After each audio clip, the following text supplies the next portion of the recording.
Morning students.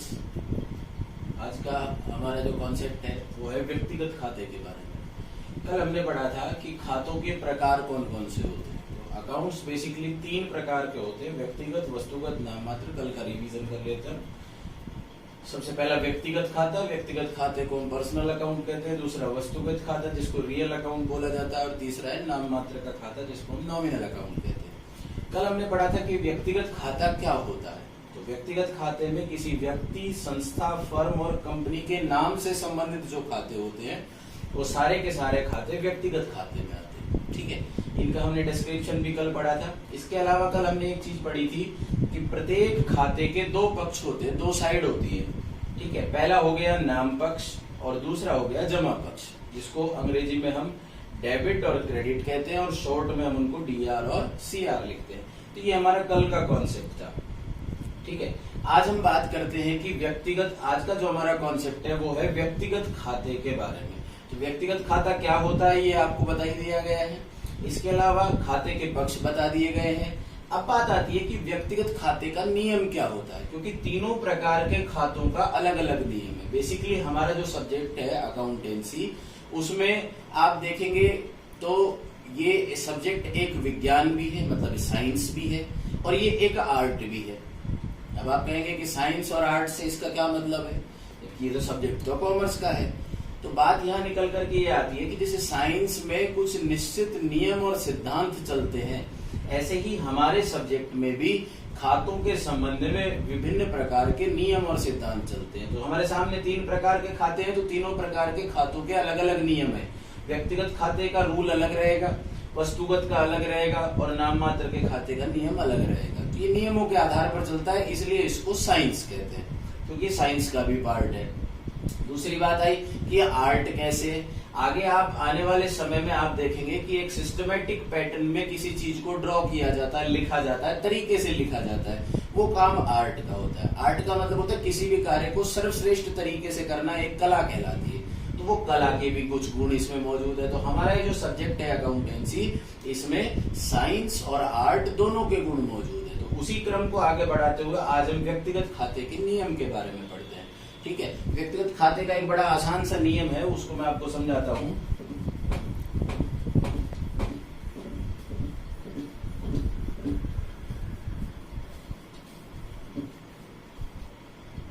आज हम बात करते हैं व्यक्तिगत खाते का नियम।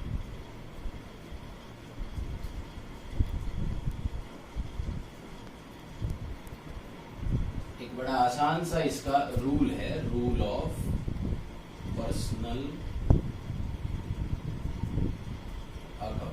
अकाउंट को शॉर्ट में A/C करके लिख सकते। बड़ा आसान सा नियम है।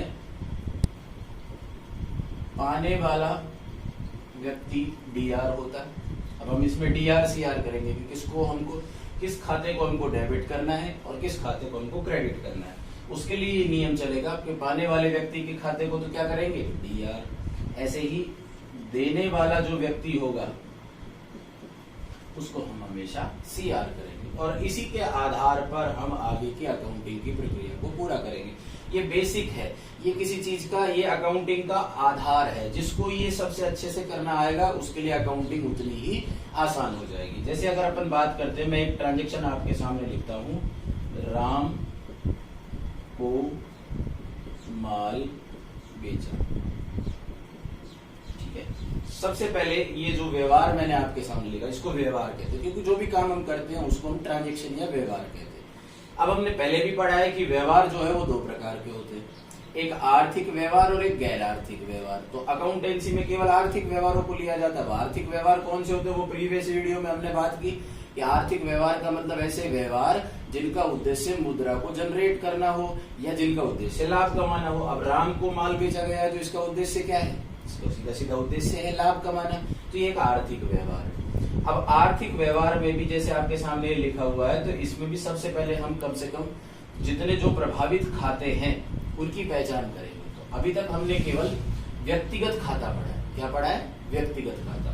अब हम अगर बात करें कि इस पूरे ट्रांजैक्शन में कौन सी ऐसी चीज है जो व्यक्तिगत खाते में आती है, तो आपको बड़ा साफ नजर आ रहा होगा, राम। राम को इंग्लिश में इस तरीके से लिखते हैं। ठीक है, अब बात आती है कि ये राम को ही क्यों लिया मैंने, क्योंकि हमने केवल व्यक्तिगत खाते के बारे में पढ़ा। मैंने आपको कल भी बताया था, प्रीवियस वीडियो में हमने इस चीज के बारे में बात की थी कि व्यक्तिगत खाते में 4 चीजें आती है, किसी व्यक्ति, संस्था, फर्म या कंपनी। अब आपके सामने ये पता लग रहा है कि राम एक व्यक्ति है कि नहीं है। अब व्यक्ति है तो इसके नाम का खाता कौन सा खाता कहलाया, ये खाता हुआ आपका व्यक्तिगत खाता।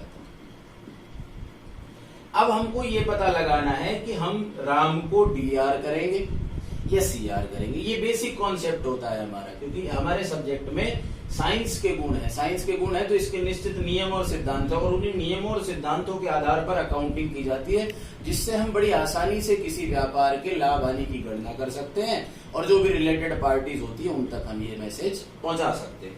अब अगर हम इस ट्रांजेक्शन की बात करें, यही काम बेसिक लेवल पे अभी आपको करना है अगर आप अकाउंटेंसी सब्जेक्ट को पढ़ना चाहते हैं, समझना चाहते हैं। मैंने आपके सामने लिखा राम को माल बेचा। सबसे पहले अपन पहचान करेंगे कि ये व्यवहार आर्थिक है या गैर आर्थिक है। अब हमको कैसे पता लगा, निश्चित रूप से पता लग रहा है राम को माल बेचा, लाभ कमाने के लिए किया होगा। लाभ कमाने के लिए किया है तो कैसा व्यवहार है, आर्थिक व्यवहार है। आर्थिक व्यवहार है। अब हमने ये जो व्यवहार है ये दोहरा लेखा प्रणाली के अनुसार चलता है। एक सिस्टम होता है अकाउंटिंग का जिसको हम कहते हैं डबल एंट्री कॉन्सेप्ट, और उसी के आधार पर हम लेखांकन का कार्य करते हैं। तो ये जो डबल एंट्री कॉन्सेप्ट है ये कहता है कि हर एक ट्रांजेक्शन में कम से कम 2 खाते तो प्रभावित होते हैं। अब राम को माल बेचा, इसमें ये दोनों खाते प्रभावित हुए, लेकिन अभी आपको केवल क्या समझ में आएगा, क्योंकि अभी आपने केवल व्यक्तिगत खाते के बारे में पढ़ा है।